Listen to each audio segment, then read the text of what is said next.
और मेरे प्यारे बच्चों, कैसे हैं आप लोग।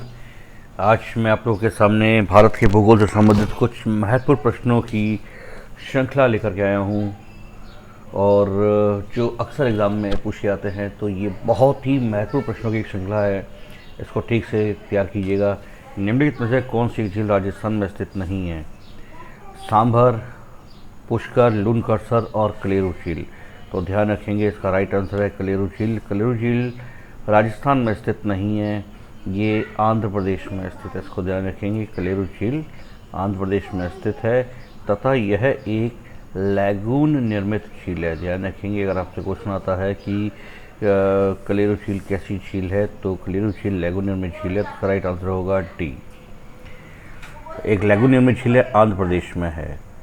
चिल्का झील किस राज्य में स्थित है? आंध्र प्रदेश, केरल, तमिलनाडु और उड़ीसा। चिल्का झील उड़ीसा में स्थित है।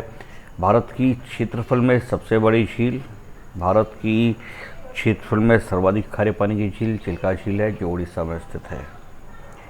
निम्नलिखित में से कौन एक सही सुमेलित नहीं है? लोकटक मणिपुर, ठीक है। वुलर झील जम्मू कश्मीर, अष्टमुदी केरल, लोनार झील उड़ीसा। लोनार झील उड़ीसा, यही सही सुमेलित नहीं होगा। लोनार झील महाराष्ट्र में है। इसको ध्यान रखेंगे। और क्वेश्चन आता है कि लोनार झील किस राज्य में है, तो लोनार झील महाराष्ट्र में है। यह एक ज्वालामुखी निर्मित झील है। भारत की एकमात्र ज्वालामुखी निर्मित झील कौन सी है? लोनार झील। इसको ध्यान रखिए। निम्नलिखित में से कौन सी झील ज्वालामुखी झील का उदाहरण है? लोकटक, लोनार, पुलिकट और वेमानाद। तो राइट आंसर होगा लोनार झील। लोनार झील जो है वो एक ज्वालामुखी निर्मित झील का उदाहरण है। इसको ध्यान रखिए। लोनार झील महाराष्ट्र के बुलढाना जिले में स्थित है और एक ज्वालामुखी निर्मित झील है। इसको ध्यान रखिएगा। तो लोनार झील महाराष्ट्र में और ज्वालामुखी निर्मित झील है। इसके सिवा लोकटक झील मणिपुर, इसको नोट कर लीजिएगा अपने नोट्स में। पुलिकट झील ये आंध्र प्रदेश और तमिलनाडु की सीमा पर स्थित है तथा भारत का अंतरिक्ष स्टेशन श्रीहरिकोटा पुलिकट झील पर ही स्थित है। श्रीहरिकोटा द्वीप, एक क्वेश्चन आता है एग्जाम में, श्रीहरिकोटा द्वीप के झील में स्थित है, पुलिकट झील में। और वेमानाद झील केरल में दो झीलें और हैं। एक है आपकी पेरियार झील और दूसरी है अष्टमुदी झील। ये दोनों केरल में स्थित है। निम्नलिखित में से कौन सी झील गोखुर झील का उदाहरण है? तो वुलर झील। जम्मू कश्मीर में स्थित वुलर झील एक गोखुर झील का उदाहरण है और भारत के उत्तर भारत के मैदान में गंगा नदी के उत्तरी पूर्वी क्षेत्र में भी गोखुर झीलें पाई जाती है। गोखुर झील, इसको इंग्लिश में ऑक्सबो लेक्स बोलते हैं। ऑक्सबो गाय का खुर की तरह होता है। नदी बहते बहते जब गाय के खुर की तरह पानी का झील बन जाती है तो उसको गोखुर आकृति बनती है, उसी को गोखुर झील बोला जाता है। और ध्यान रखेंगे, सुखना झील जो है वो चंडीगढ़ में है। आपसे क्वेश्चन आता है कि सुखना झील कहाँ पर है, तो सुखना झील चंडीगढ़ में है। तो इन झीलों के बारे में विशेष का ध्यान रखिए, एग्जाम में क्वेश्चन पूछ लिए जाते हैं। देवताल उत्तराखंड में है। भारत की सर्वाधिक ऊंचाई पर स्थित मीठे पानी की झील देवताल है। पेरियार केरल, अभी बात हुई थी, पेरियार झील जो है वो केरल में है। ओके, तो गोखुर झील का उदाहरण वुलर झील। राइट आंसर है बी। कपिलधारा जलप्रपात किस राज्य में स्थित है? मध्य प्रदेश में। मध्य प्रदेश में नर्मदा नदी पर स्थित है कपिलधारा जलप्रपात। इसको ध्यान रखेंगे। कपिल मुनि, ऐसा माना जाता है कि कपिल मुनि ने यहीं पर ही तपस्या की थी तथा सांख्य दर्शन के जनक भी कपिल मुनि हैं, इसलिए इस जलप्रपात का नाम कपिलधारा जलप्रपात पड़ा। निम्नलिखित में से किस जलप्रपात को भारत का न्यागरा कहा जाता है? तो छत्तीसगढ़ में स्थित चित्रकूट जलप्रपात को भारत का न्यागरा कहा जाता है। छत्तीसगढ़ में है चित्रकूट, इसको बोलते हैं भारत का न्यागरा। वैसे न्यागरा जलप्रपात जो है वो अमेरिका में है। अमेरिका की ईरी और ओंटारियो झील के मध्य स्थित है, इसलिए अमेरिका की एरी ओंटारियो झील के मध्य स्थित है नियाग्रा जलप्रपात। भारत के छत्तीसगढ़ में स्थित चित्रकूट जलप्रपात को भारत का नियाग्रा कहा जाता है। दूध सागर जलप्रपात कहाँ पर है? गोवा में। ये गोवा और कर्नाटक की सीमा पर स्थित है दूध सागर जलप्रपात, इसको ध्यान रखिएगा। निम्नलिखित में से किस जलप्रपात को महात्मा गांधी जलप्रपात कहा जाता है? तो जोग जलप्रपात को महात्मा गांधी जलप्रपात कहा जाता है और इसको गरसोप्पा भी कहा जाता है। गरसोप्पा जलप्रपात भी कहा जाता है। 254 मीटर ऊंचा है तथा 4 झरनों में बटा है ये, इसको ध्यान रखेंगे। ये 4 झरने हैं, राजा, रानी, रॉकेट और रोरर। ये देखिए 4 झरने बने हुए हैं, 1 2 3 4। तो राजा, रानी, रॉकेट और रोरर 4 झरनों में जोग जलप्रपात बना हुआ है। तो एग्जाम में क्वेश्चन आ सकता है कि राजा, रानी, रॉकेट और रोरर किस जलप्रपात के हिस्से हैं? तो जोग, गरसोप्पा, इसी को महात्मा गांधी जलप्रपात भी कहा जाता है। कर्नाटक में है,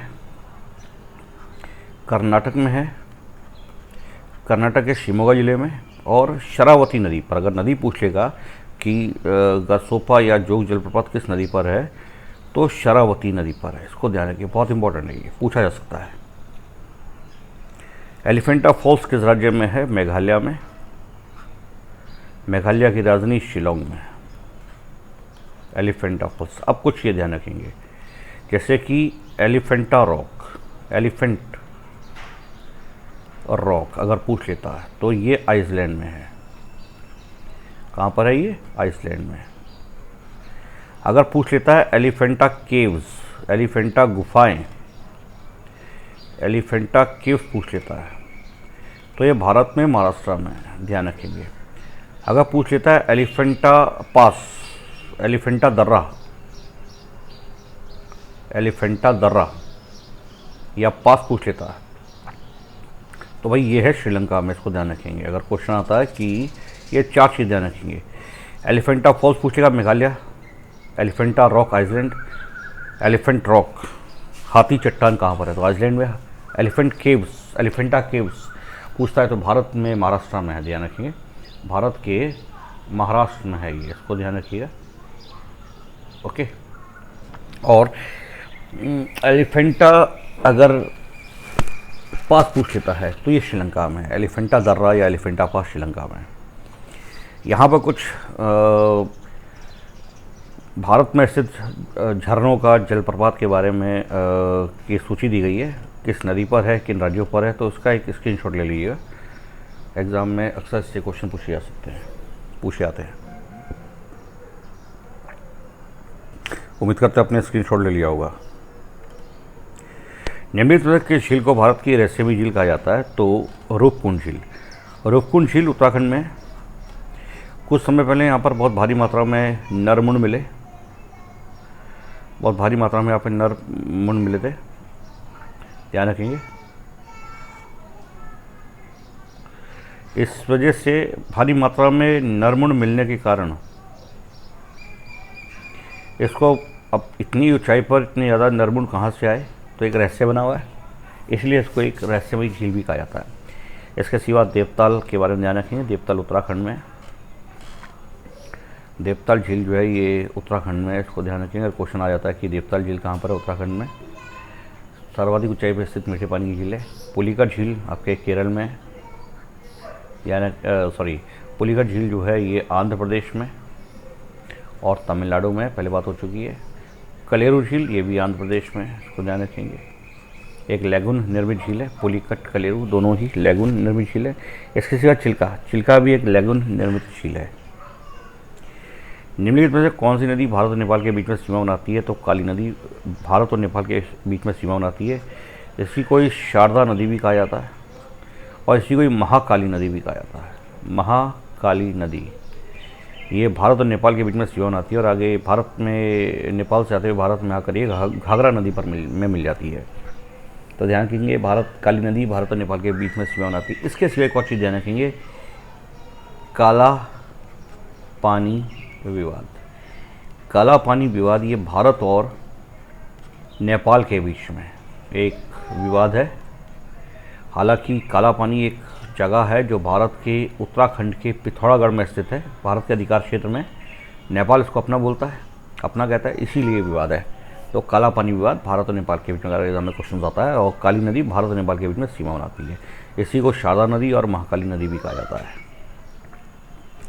गंगा नदी किन दो नदियों के संगम से बनती है? तो गंगा नदी जो है भागीरथी और अलकनंदा, उत्तराखंड के देवप्रयाग में भागीरथी अलकनंदा, ये देख रहे होंगे आप। यहाँ से ये अलकनंदा नदी आ रही है और यहाँ से ये भागीरथी आ रही है, और ये दोनों ही देवप्रयाग में मिलती है। देवप्रयाग है आपका, ये पूरा का पूरा देवप्रयाग, और यहाँ पर मिल रही है, और यहीं से ही ये बन जाती है गंगा, जो भारत की सबसे लंबी, सबसे पवित्र एक राष्ट्रीय नदी है। तो ध्यान रखिए, क्वेश्चन अगर आता है कि भागीरथी और अलकनंदा नदियों के मिलने से देवप्रयाग में गंगा नदी बनती है, तो ये बहुत ज़्यादा इंपॉर्टेंट क्वेश्चन एग्जाम में पूछा जा सकता है। चलिए कुछ डिस्कस करते हैं इसी के ही बारे में। तो यहाँ पर एक चित्र आप देख रहे होंगे, डायग्राम आप देख रहे होंगे। यहाँ जो है उत्तराखंड के पंचप्रयाग, तो उत्तराखंड के पंचप्रयाग में वैष्णो प्रयाग, आप ये देख रहे होंगे वैष्णो प्रयाग, फिर नंद प्रयाग, कर्णप्रयाग, रुद्रप्रयाग और देवप्रयाग, ये उत्तराखंड के पंचप्रयाग शामिल हैं, इसको ध्यान रखेंगे। ओके, अब यहाँ पर कुछ क्वेश्चन बनते हैं, जैसे कि अगर आप देख पा रहे होंगे यहाँ पर थोड़ा सा ऊपर आ जाइएगा।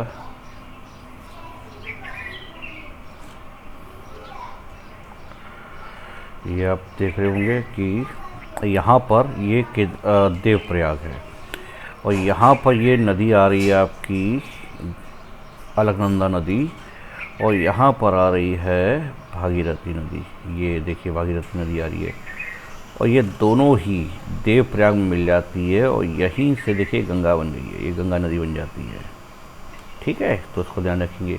अभी यहाँ से चलते, देखिए ये आ रही है आपकी धौली गंगा नदी, और यहाँ से आ रही है बद्रीनाथ से अलकनंदा नदी। दोनों ही विष्णु प्रयाग में मिलती हैं, और एक क्वेश्चन एग्जाम में आ सकता है कि धौली गंगा और अलकनंदा नदी का संगम कहाँ पर होता है? तो विष्णु प्रयाग में होता है। उसके बाद अलकनंदा नदी आगे बढ़ती है, नंद प्रयाग पहुँचती है। नंद प्रयाग में यहाँ से नंदाकिनी नदी आ रही है, और यहाँ से अलकनंदा, ये दोनों नदियाँ नंद प्रयाग में मिलेंगी, और यहाँ पर इन दोनों का संगम होगा। तो नंद प्रयाग जो है वो नंदाकिनी और अलकनंदा नदियों का संगम पर स्थित है। उसके बाद अलकनंदा नदी आगे बढ़ेगी, और यहाँ से देखेंगे पिंडार गंगा नदी आ रही है। ये पिंडार गंगा नदी है, ये पिंडार गंगा नदी है, ये आ रही है, और यहाँ से अलकनंदा नदी आगे आकर के कर्णप्रयाग में मिल जाएंगी, और यहाँ पर इन दोनों नदियों का संगम हो जाएगा। फिर अलकनंदा नदी आगे बढ़ेगी, और केदारनाथ से आ रही है मंदाकिनी नदी, केदारनाथ के ऊपर ग्लेशियर से आ रही है मंदाकिनी नदी, और दोनों रुद्रप्रयाग में आकर के मिल जाएंगी। तो यहाँ पर आपका अलकनंदा नदी और यहाँ पर मंदाकिनी नदी का संगम हो जाएगा रुद्रप्रयाग में। उसके बाद अलकनंदा नदी आगे बढ़ेगी, और गंगोत्री से आ रही है भागीरथी नदी, और दोनों देवप्रयाग में आकर के मिल जाएंगी। इस प्रकार यहाँ से गंगा बनेगी, और गंगा यहाँ से बहते हुए देवप्रयाग से बहते हुए ऋषिकेश, उसके बाद हरिद्वार होते हुए, हरिद्वार गंगा का पहला मैदानी शहर है जहाँ पे गंगा प्रवेश करती है। वहाँ से होते हुए ये उत्तर प्रदेश में प्रवेश करते हुए, उत्तर प्रदेश में प्रवाहित होते हुए बिहार, झारखंड, पश्चिम बंगाल प्रवाहित होते हुए बंगाल की खाड़ी में समाहित हो जाती है। तो अभी आपने जाना कि कौन कौन से प्रयाग हैं और कौन कौन सी नदियों का मिलन कहाँ कहाँ पर होता है, तो मैं आपको फिर एक बार बता देता हूँ, तो ध्यान से समझेंगे। सबसे पहले धौली गंगा नदी और अलकनंदा नदी मिलती है, ये मिलती है विष्णु प्रयाग में। उसके बाद नंदाकिनी नदी अलकनंदा नदी से मिलती है, ये मिलती है नंद प्रयाग में। उसके बाद आपकी पिंडार गंगा नदी मिलती है अलकनंदा से, ये मिलती है कर्णप्रयाग में। उसके बाद आपकी मंदाकिनी नदी, ये मिलती है अलकनंदा नदी से रुद्रप्रयाग में, और फिर आती है भागीरथी नदी, ये मिलती है अलकनंदा नदी से देवप्रयाग में, और यहीं से ही बन जाती है हमारी पवित्र पावनी नदी गंगा।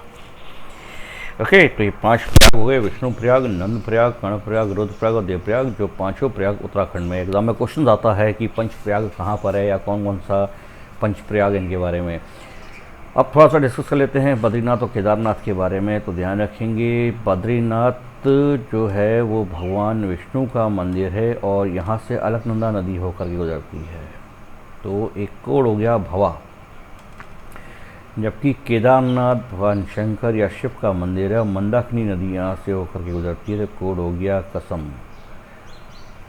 ओके, तो ध्यान रखेंगे, जो केदारनाथ आप देख रहे हैं यहाँ पर, ये आपका बद्रीनाथ है, बद्रीनाथ भगवान विष्णु का मंदिर है, इसको ध्यान रखेंगे। और आप देख रहे हैं अलकनंदा नदी यहाँ से आ रही है, और केदारनाथ भगवान शिव का मंदिर है, शिव भोलेनाथ का मंदिर है ये, और 2013 में यहाँ पर एक भयंकर त्रसदी भी हुई थी, इसको ध्यान रखेंगे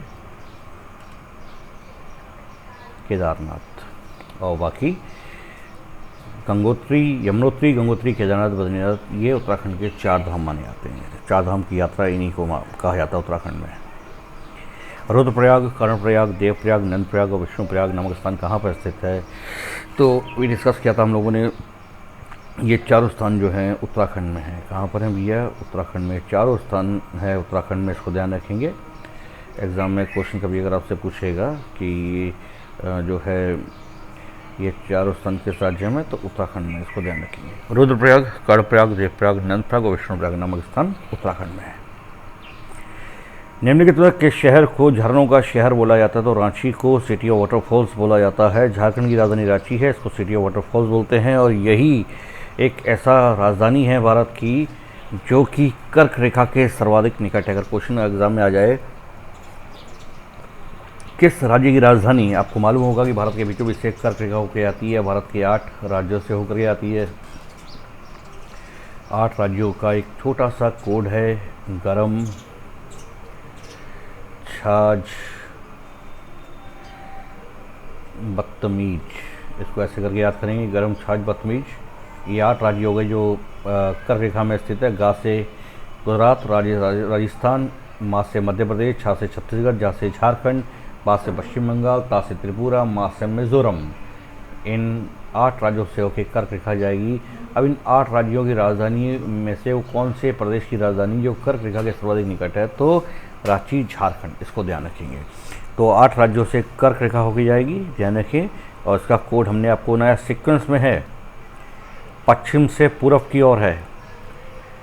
गर्म, छाछ, बदतमीज, गा से गुजरात, रा से राजस्थान, मा से मध्य प्रदेश, छा से छत्तीसगढ़, झा से झारखंड, बा से पश्चिम बंगाल, ता से त्रिपुरा, मा से मिजोरम।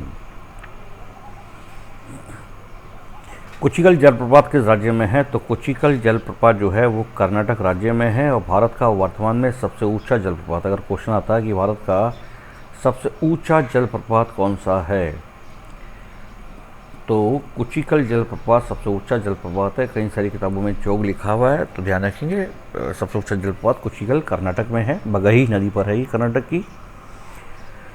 निम्नलिखित में कौन सी नदी का उद्गम भारत में स्थित है, तो झेलम नदी जम्मू कश्मीर से निकलती है, जबकि कोसी नेपाल में स्थित गोसाईथान नामक स्थान से निकलती है। सतलज और ब्रह्मपुत्र दोनों ही नदियाँ तिब्बत में स्थित मानसरोवर झील से निकलती है, तो झेलम का उद्गम भारत में है।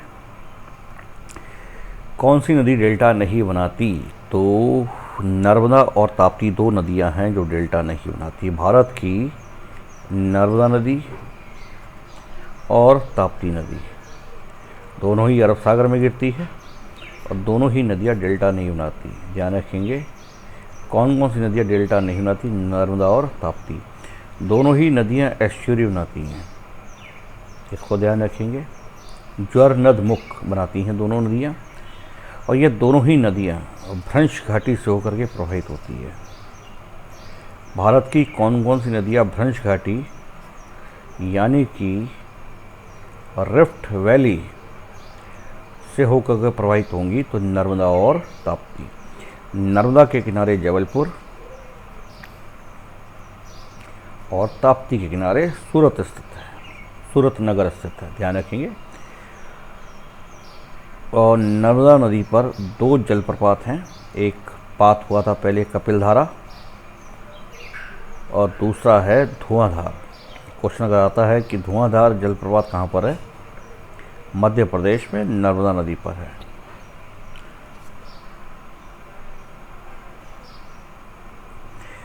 निम्नलिखित में कौन सी नदी कर्क रेखा को काटती है, तो आंसर है माही। माही नदी कर्क रेखा को 2 बार काटेगी, कर्क रेखा को 2 बार काटेगी माही नदी। इसके सिवा तो विश्व में कांगो नदी, कांगो नदी भूमध्य रेखा को, किसको, भूमध्य रेखा को, इक्वेटर को 2 बार काटेगी। इसके सिवा तीसरा है मकर रेखा को लिम्पोपो नदी। इन तीनों को रख लीजिएगा, तैयार कर लीजिए अच्छी तरीके से, एग्जाम में पूछ क्वेश्चन आते हैं।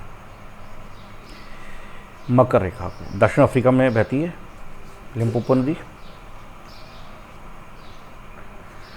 तो कर्क रेखा भारत में माही नदी कर्क रेखा को 2 बार काटेगी, ध्यान रखिए अगर क्वेश्चन आता है।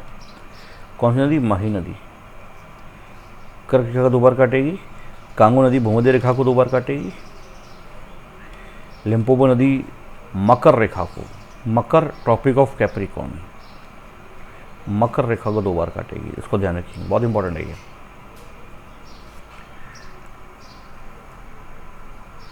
निम्नलिखित में से कौन सी नदी पर कुंभ मेले का आयोजन नहीं किया जाता है, तो गोदावरी, क्षिप्रा, गंगा, कावेरी। कावेरी नदी पर कुंभ मेले का आयोजन नहीं किया जाता है। गोदावरी नदी नासिक महाराष्ट्र, क्षिप्रा नदी उज्जैन महाकाल की नगरी मध्य प्रदेश, प्राचीन नाम अवंतिका। गंगा नदी हरिद्वार उत्तराखंड, अभी हाल ही में कुंभ लगा। तथा संगम प्रयागराज, गंगा यमुना और सरस्वती का संगम।